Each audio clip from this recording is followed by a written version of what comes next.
C'est à suivre en direct et en vidéo sur Europe1.fr. Ce matin, Alexandre Carra, votre invité, c'est Valérie Pécresse. Bonjour Valérie Pécresse. Bonjour. Alors ce matin, Matignon annonce des mesures de modernisation de l'action publique, la fameuse MAP, censée permettre de réduire de 3 milliards le déficit l'an prochain. Alors voilà qui doit faire plaisir à l'ancien ministre du budget que vous êtes. Clairement, le gouvernement met ses pas dans les pas de Nicolas Sarkozy. Je sais que ça leur déplairait d'entendre ça. Et j'ai envie de dire, pourquoi est-ce qu'on a perdu un an ?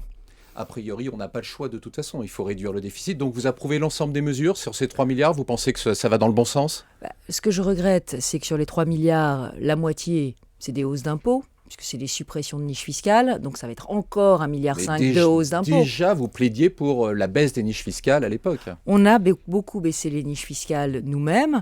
Simplement, on n'augmentait pas non plus tous les impôts en même temps. Là, ça va être encore 1,5 milliard de hausses d'impôts qui vont s'ajouter à celles qui ont déjà été votées. Et pour les entreprises dont on va supprimer les niches, puisqu'il s'agit surtout d'aide aux entreprises, je pense que ça s'ajoute à une barque qui est déjà totalement pleine, une overdose fiscale. Vous dénoncez des hausses d'impôts, mais en même temps, qu'est-ce que vous proposez pour tenir les déficits en 2014 ? Pour moi, il n'y a pas d'autre solution que de continuer à diminuer le nombre de fonctionnaires et donc à réduire le périmètre de l'État. Je crois qu'on est aujourd'hui à un stade où, on le sait bien, la dépense publique, c'est d'abord 50% de dépenses de fonctionnaires. Et donc, le sujet, c'est d'avoir un État qui fonctionne mieux, avec moins de fonctionnaires, mieux payés. C'est ça l'équation gagnante, me semble-t-il, pour le service public. Alors, au menu également de ce comité interministériel, il y a le choc de simplification, 201 mesures pour simplifier la vie des particuliers et des entreprises. C'est une réalité, c'est des vraies économies ou c'est un gadget ? Écoutez, pour l'instant, on va regarder mesure par mesure, mais c'est vrai que ça donne le sentiment, d'un inventaire à l'après-vert. La vérité, c'est que les entreprises, elles ont eu un énorme choc fiscal en 2012, 20 milliards d'impôts supplémentaires, et qu'elles demandent aujourd'hui au gouvernement d'arrêter cette overdose fiscale. Et de ce point de vue, le crédit d'impôt compétitivité qui a été créé sur les entreprises, ça marche pas. On a auditionné hier Louis Gallois qui nous a dit qu'en 2013, il y aurait peut-être 1 milliard d'euros qui serait de crédit de trésorerie qui serait pris par les entreprises, mais il faut payer un taux d'intérêt pour mobiliser ce crédit d'impôt. Enfin, c'est une usine à gaz absolue. Et en même temps, le gouvernement tente de modifier le système pour l'améliorer, justement. On avait fait un système extrêmement simple, qui s'appelait la TVA anti-délocalisation. Le sujet, c'était quoi ? On baissait les charges définitivement sur les salaires jusqu'à un certain seuil. Oui, mais c'est François Hollande qui a été élu. C'était le programme de Nicolas Sarkozy. Oui, mais vous voyez, je ne conçois pas la politique comme ça. La politique, quand il y a un dispositif simple, pérenne, lisible, qui apportait aux entreprises 14 milliards de baisse de charges, qui leur permettait de recruter, qui permettait de baisser le coût du travail, qui leur permet de vendre leurs produits. On avait un très bon dispositif, on est allé inventer une usine à gaz qui ne marche pas, qui est déjà en train de faire l'objet de correctifs, parce qu'il y avait en plus des frais de dossier, tenez-vous bien. Et M. Moscovici était tout fier de venir nous annoncer à l'Assemblée nationale qu'il avait supprimé les frais de dossier sur le crédit d'impôt. On croit rêver, Valérie plutôt Pécresse, cauchemarder. La commission d'enquête parlementaire sur l'affaire Cahuzac a fait passer 3 ministres sur le grill. Est-ce que vous avez été convaincu par les explications de Christiane Taubira, Manuel Valls et Pierre Moscovici ? On sent bien dans cette affaire qu'il reste des zones d'ombre. On voit bien l'embarras des ministres qui répondent sans répondre. Le sentiment qu'on retient de cette commission, c'est qu'en réalité, le gouvernement n'a pas vraiment cherché à savoir, n'a pas vraiment cherché la vérité. Et excusez-moi, mais en démocratie, ça dérange. Alors, au même moment, le projet de loi sur la transparence, conséquence de l'affaire Cahuzac, provoque la discorde à l'Assemblée comme au Sénat. Vous ne regrettez pas que les parlementaires n'aillent pas plus loin, notamment sur la publication des patrimoines et des conflits d'intérêts ?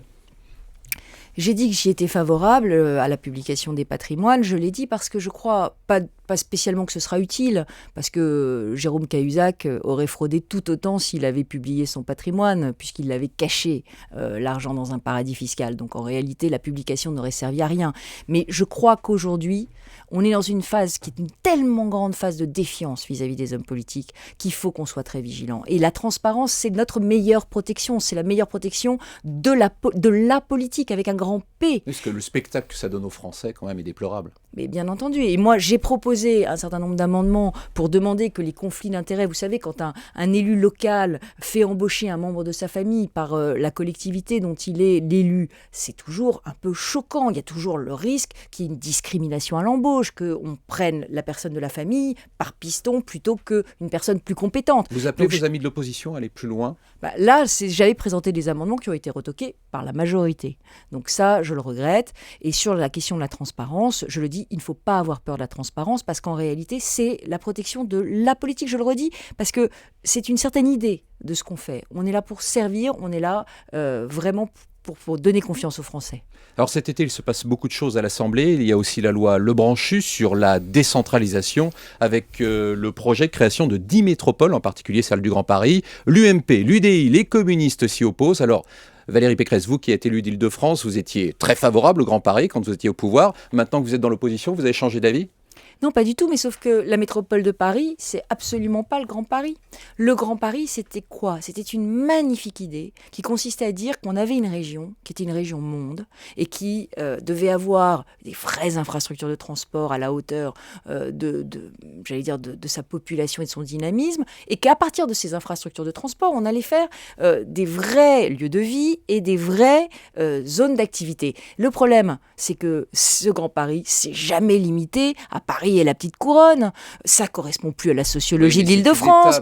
Mais pas du tout. C'est très inquiétant, Monsieur Carra, c'est très inquiétant. Parce que l'essentiel de la prospérité de l'Île-de-France demain, elle va se créer en grande couronne, elle va se créer à Cergy, elle va se créer à Évry, elle va se créer à Saclay, elle va se créer à Marne-la-Vallée, à Melun. Donc en réalité... Et les franciliens, ils habitent en grande couronne, ils travaillent en petite couronne, ils habitent à Paris, ils travaillent en grande couronne. C'est complètement méconnaître le fait régional. De s'opposer à des projets juste parce qu'ils ne vont pas jusqu'où vous voulez aller. Finalement, c'est quand même une première étape. C'est pas une première étape, c'est une espèce d'énorme usine à gaz. Alors d'abord, sur la méthode, il y a 8 jours, on ne connaissait pas le projet du gouvernement sur Paris. Vous vous rendez compte, ça va toucher 6 millions d'habitants, la petite couronne et Paris, 6 millions d'habitants, et on ne connaissait pas le projet il y a une semaine. On fait une énorme intercommunalité de 124 communes. Mais on ne supprime pas vraiment les intercommunalités en dessous, puisqu'on crée des conseils de territoire. 5 strates, il va y avoir à Paris, 5 strates.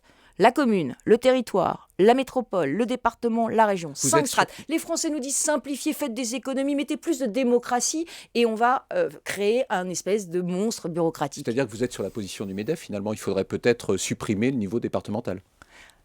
Nous avions fait une vraie réforme qui était de fusionner les conseillers régionaux et les conseillers généraux qui sont dans les départements. Ça s'appelait le conseil territorial et l'idée c'était d'aller vers une fusion tranquille et sereine des départements et de la région. C'est ça qu'il faut faire. Et il faut surtout miser sur le fait régional. Regardez ce qui se passe dans les grands pays qui nous entourent. Ils ont des Länder, où ils ont des régions très fortes, c'est elles qui font l'aménagement du territoire, le logement, les transports.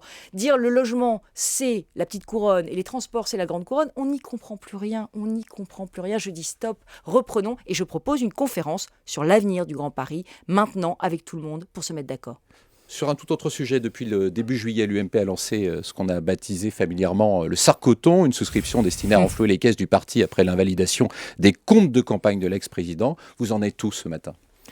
Alors, on a récolté plusieurs millions d'euros, on est au-delà de 4 millions d'euros, je ne connais pas le chiffre précisément au jour le jour. Ce qui est fantastique, c'est la mobilisation. Vous allez vous en sortir sur ce côté budgétaire ? Moi, je demande à tous les Français qui nous écoutent et qui croient dans nos idées, dans nos projets, dans la nécessité d'une alternance politique, parce que franchement, je pense que le pays en a vraiment besoin, il faut la préparer, il faut nous aider et il faut souscrire. Avec le retour de Nicolas Sarkozy, justement, notamment devant le bureau de l'UMP, c'est aussi le retour de la fracture Fillon-Copé. Alors, est-ce qu'il ne faut pas clarifier une bonne fois pour toutes les choses ? Aujourd'hui, de quoi a besoin l'opposition ? Elle a besoin d'idées neuves, elle a besoin d'unité. Donc, laissons chacun... Vous voulez dire qu'il ne faut pas rejouer 2012 ? Ce que je veux dire, c'est qu'on ne gagnera pas 2017 avec les idées de 2012. Donc chacun d'entre nous est légitime à avancer des nouvelles propositions pour la France. Parce que le sujet, c'est comment on sort de la crise. Le sujet, c'est comment on se mobilise, qu'est-ce qu'il va falloir faire. Et faire la pédagogie des mesures nécessaires. Parce que les mesures nécessaires ne sont pas toujours bonnes à entendre. Vous avez le sentiment aujourd'hui que Nicolas Sarkozy est un frein à la reconstruction, un frein à l'unité de l'UMP ? En tout cas, il ne faut pas le prendre comme ça. Nicolas Sarkozy nous a dit très clairement, le jour où je reviendrai, je vous préviendrai. Donc, et vous pensez qu'il ne reviendra pas ? Non, je sais pas ce que je dis. Je dis qu'aujourd'hui, il a clairement dit qu'il ne revenait pas maintenant. Mais on ne peut pas arrêter de penser, on ne peut pas arrêter d'agir, on ne peut pas arrêter de proposer. Donc il faut qu'on soit dans cette dynamique de proposition. Mais surtout, arrêtons de nous tirer des balles dans le pied en jouant le jeu de la division. Merci Valérie Pécresse, merci, bonne journée à tous. Merci Alexandre Cara et à demain.